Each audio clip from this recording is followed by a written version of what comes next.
नमस्कार, पुन्हा एकदा आपले स्वागत. मित्रांनो, 1 एप्रिल पासून नवीन ग्रॅच्युटी नियम.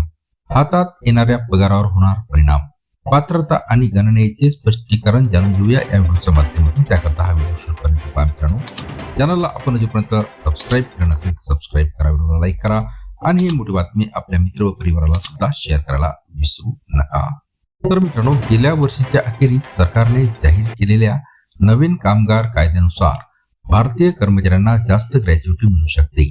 तज्ञांच्या मते या सुधारित नियमानुसार सेवानिवृत्ती लाभांची गणना करण्यासाठी वेतन कसे परिभाषित केले जाते यात बदल करण्यात आला आहे. सुधारित चौकटीनुसार ग्रॅच्युटीच्या गणनेसाठी वापरल्या जाणाऱ्या वेतनात मूळ वेतन, महागाई भत्ता आणि टिकवून ठेवण्याचा भत्ता यांचा समावेश असेल, जे एकत्रितपणे कर्मचाऱ्यांच्या एकूण कंपनी खर्चाच्या किमान 50% असणे आवश्यक आहे. विशेष म्हणजे ऑफर लेटर मध्ये ग्रॅच्युटी दाखवणे नियुक्त्यांसाठी बंधनकारक करणारा कोणताही कठोर कायदेशीर आदेश नसतानाही ती जवळजवळ नेहमीच CTC मध्ये समाविष्ट केली जाते. टिमलीज रेकटेकचे सीईओ आणि सहसंस्थापक कृषी अग्रवाल यांनी नमूद केले की बहुतेक कंपन्या यांचा समावेश करतात, कारण एक ते वैज्ञानिक आर्थिक दायित्व आहे ज्याची तरतूद करणे त्यांना बंधनकारक आहे. नवीन कामगार कायद्यानुसार ग्रॅच्युटी केव्हा लागू होते? तर मित्रांनो, नवीन कामगार कायदे पूर्वलक्षी प्रभावाने लागू होतील की नाही याबद्दल काही संभ्रम असताना सरकारने स्पष्ट केले आहे की नवीन कामगार कायद्याअंतर्गत ग्रॅच्युटीची अंमलबजावणीची तारीख 21 नोव्हेंबर 2025 पासून लागू होईल. ग्रॅच्युटी 21 नोव्हेंबर 2025 पासून म्हणजे संहितेच्या अंमलबजावणीच्या तारखेपासून लागू होईल. आस्थापना लेखा नियमानुसार तरतूद करू शकतात, असे कामगार मंत्रालयाने आपल्या एका FAQ दस्तावेजात म्हटलेले आहे. नवीन नियमानुसार ग्रॅच्युटीची गणना कशी केली जाईल? तर मित्रांनो, नवीन नियमानुसार निश्चित मुदतीचे कर्मचारी पूर्वीच्या 5 वर्षाच्या आवश्यकतेऐवजी आता 1 वर्षाच्या सलग सेवेनंतर ग्रॅच्युटीसाठी पात्र ठरतील. तथापि हा नियम केवळ अशा कर्मचाऱ्यांनाच लागू होतो जो नवीन कामगार कायदे लागू झाल्याच्या दिवशी किंवा त्यानंतर कंपनीत रुजू झाले आहेत. विशेष म्हणजे ग्रॅच्युटीची गणना शेवटच्या घेतलेल्या वेतनावर आणि सेवेच्या वर्षावर आधारित असते. वेतनामध्ये मूळ पगाराचा वाटा मोठा असल्याने नोकरी सोडताना मिळणारी एक रकमी रक्कमही वाढण्याची शक्यता आहे. या व्यतिरिक्त मंत्रालयाने स्पष्ट केले आहे की नवीन नियमानुसार कंपनी सोडताना जे सेवानिवृत्ती, राजीनामा किंवा मृत्यू मिळू शकते, शेवटच्या काढलेल्या वेतनाच्या आधारावर ग्रॅच्युटीची गणना केली जाईल. जर तुम्ही नवीन रुजू झालेले कर्मचारी नसाल तर हा बदल तुमच्यासाठीही गैरसोयीचा नाही.